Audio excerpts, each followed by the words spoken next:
السلام علیکم دوستو، میرا نام ہے وقاص، آپ دیکھ رہے ہیں بھائی۔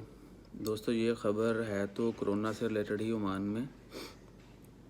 وہ یہ ہے کہ پہلے سے کچھ ایریا مسقط کے اندر جو ہے ٹوٹلی آئسولیٹڈ کر دیے گئے ہیں، مکمل طور پر بند کر دیے گئے ہیں۔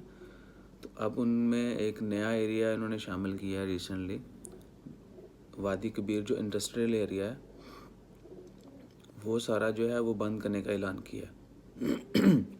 آج 4 مئی سوموار کے دن سے وادی کبیر انڈسٹریل ایریا جو ہے وہ منسٹری آف جو میونسپلٹی ہے، مسقط میونسپلٹی بدلدیہ جو ہے، انہوں نے اناؤنس کیا ہے کہ وادی کبیر انڈسٹریل ایریا جو ہے وہ کلوز رہے گا ڈیو ٹو سیفٹی پرپز کی وجہ سے جو ہے اس علاقے کو مکمل طور پر بند کیا گیا ہے تاکہ زیادہ سے زیادہ سیفٹی جو ہے اس کو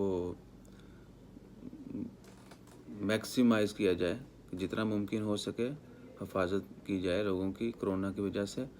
تو مسقط میونسپلٹی بلدیہ نے وادی کبیر انڈسٹریل ایریا جو ہے اس کو 4 مئی آج کے دن سوموار کے دن سے مکمل طور پر بند کرنے کا اعلان کیا ہے۔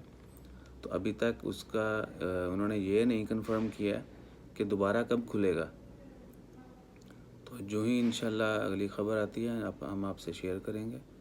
تو جو لوگ ادھر رہتے ہیں اس ایریا میں اپنا خیال رکھیں، جو وہاں کے باہر بھی ہیں وہ بھی اپنا خیال رکھیں، اور سب دوستوں کے لیے دعا گو رہیں جو بھی کرونا کی وجہ سے مرض میں مبتلا ہیں یا کسی بھی دوسری مرض میں مبتلا ہیں، سب کی صحت یابی کے لیے دعا کریں، اپنا خیال رکھیں۔